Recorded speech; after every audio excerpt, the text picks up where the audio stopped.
তাল গাছ রচনা করেছেন বিশ্বকবি রবীন্দ্রনাথ ঠাকুর। এক পায়ে দাঁড়িয়ে সব গাছ ছাড়িয়ে উঁকি মারে আকাশে, কালো মেঘ ফুরে যায় একেবারে উড়ে যায়, কোথা পাবে পাখা সে। ঠিক তার মাথাতে গোল গোল পাতাতে ইচ্ছাটি মেলে তার, ভাবে বুঝি ডানা এই, উড়ে যেতে মানা নেই বাসাখানি ফেলে তার।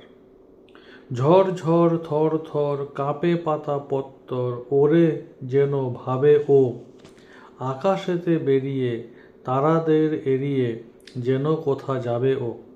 হাওয়া যেই নেমে যায় পাতা কাঁপা থেমে যায়, ফেরে তার মনটি, মা যে হয় মাটি তার, ভালো লাগে আরবার পৃথিবীর কোনটি।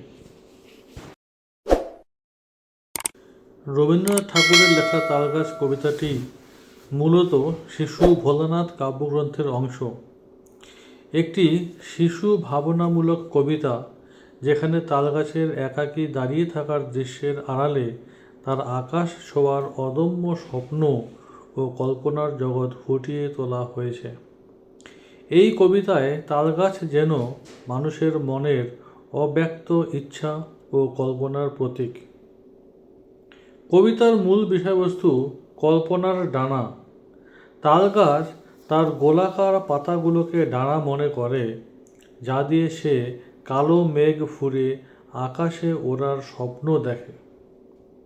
এক পায়ে দাঁড়িয়ে থাকা তালগাছ অন্য সব গাছকে ছাড়িয়ে উঁচুতে অবস্থান করে এবং মনে মনে আকাশ ও দূর অজানায় পাড়ি দেওয়ার ইচ্ছা পোষণ করে। পাখি যেমন বাসায় ফেরে, তেমনি তাল গাছও তার ডানা এখানে পাতা ঝাপটে ভাবে যে সে পৃথিবীর সবচেয়ে ভালো অবস্থানে আছে এবং শিকড় দিয়ে মাটিকে আঁকড়ে ধরে থাকাই তার আসল রূপ।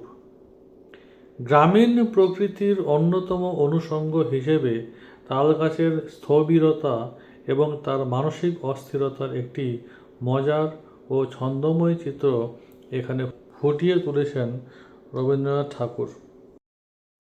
সংক্ষেপে,